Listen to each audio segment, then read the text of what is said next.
Hey guys, we are going to start today by talking about quadrilaterals and what they are. You have known about these figures probably your whole life. But we're going to learn a lot of details about these. So in your packet, you're going to take some notes, and I'm going to give some pictures and a little bit of detail for you to fill into your charts. So to begin with, a quadrilateral is a four-sided figure. So any kind of four-sided figure. There are lots of different types, but just a quadrilateral, a basic one, is just a four-sided figure.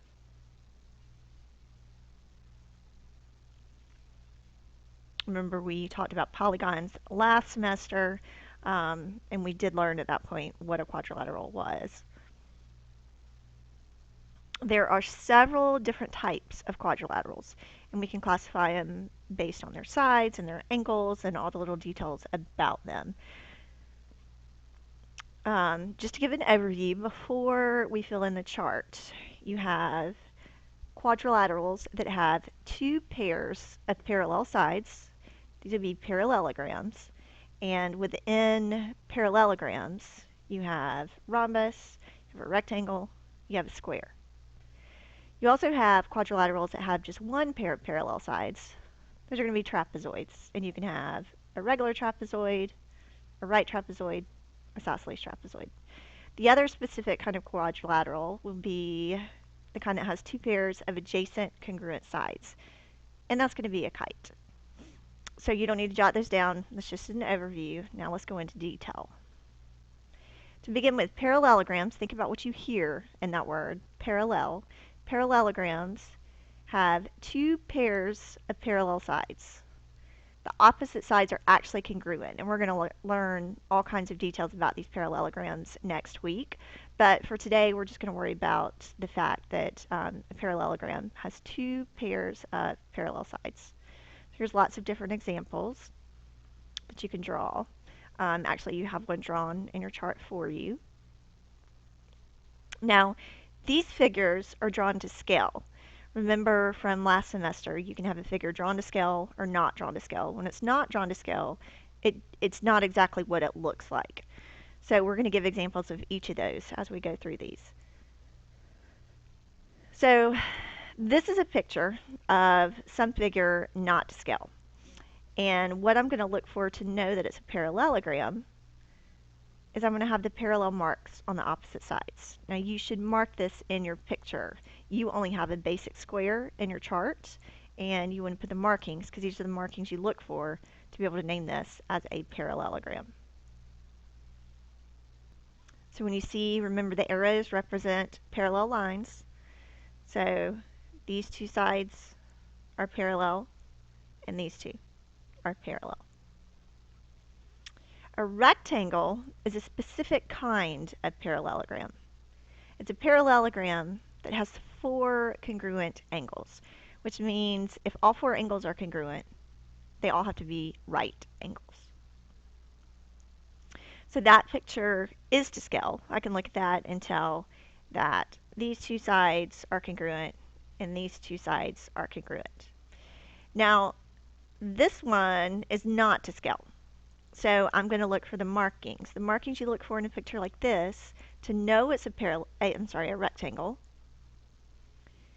is notice that they all have the congruent marks. That means this, this, this, and this, each of these angles are congruent to each other. That tells me it has to be a rectangle, because the definition of a rectangle says that it's a quadrilateral with four congruent angles.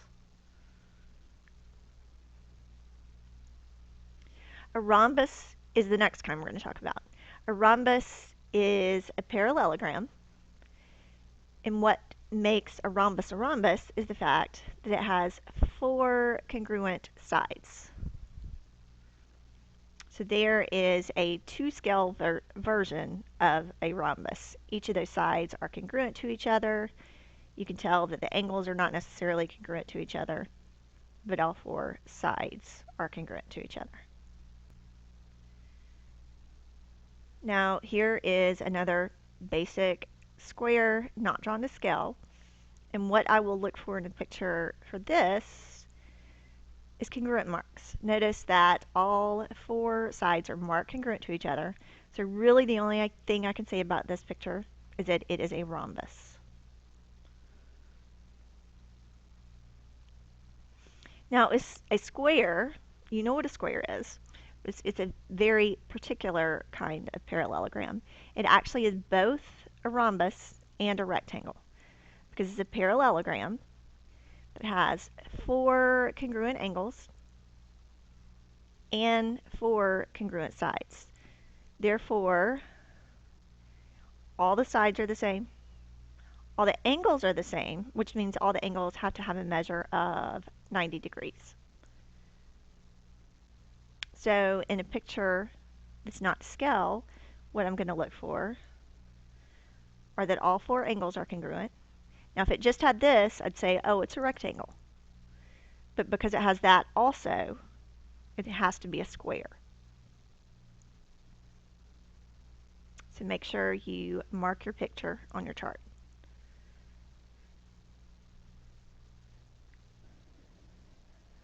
The next one is a trapezoid. Now trapezoid is out of the parallelogram family because it only has one pair of parallel sides. And these are all different types of trapezoids.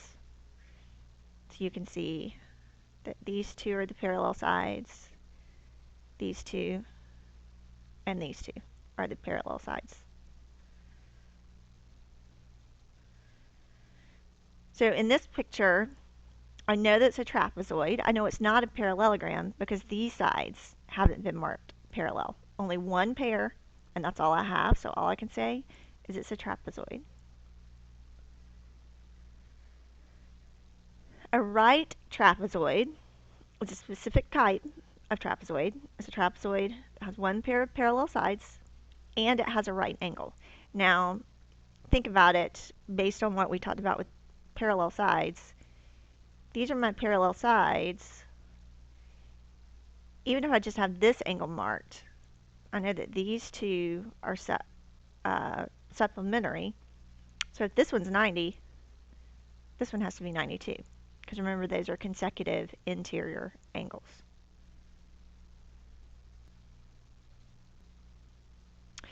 So now this is another figure that is not drawn to scale. And the markings that I'm going to look for to know it's a right trapezoid, I need to have the parallel marks to know that I've got the one pair of parallel sides. And then really I can just have that one angle marked right. Because again, I know that this angle plus this angle equal 180 degrees. So if this one's 90, this one has to be 92. These can be anything, as long as all four together add to be 360 degrees. Okay, so sorry, got a little messed up with my PowerPoint. An isosceles trapezoid is the next one we're going to talk about. And isosceles trapezoid is a trapezoid, so it has one pair of parallel sides. And it has congruent legs. So the legs are the two pieces that are not parallel to each other. These are the parallel sides right here and here. These are the congruent legs.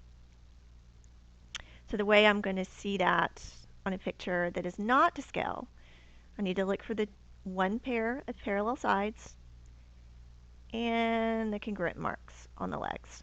And that tells me it's an isosceles trapezoid.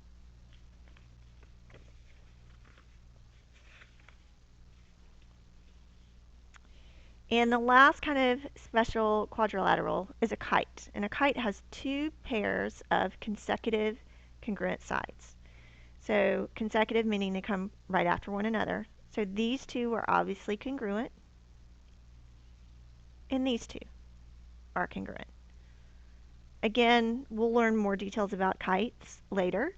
But for now, you just need to know that it has two pairs of consecutive congruent sides.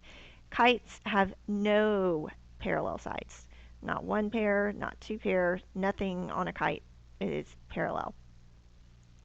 So when I have a picture not to scale, I'm just going to look for the consecutive congruent sides to know that it represents a kite.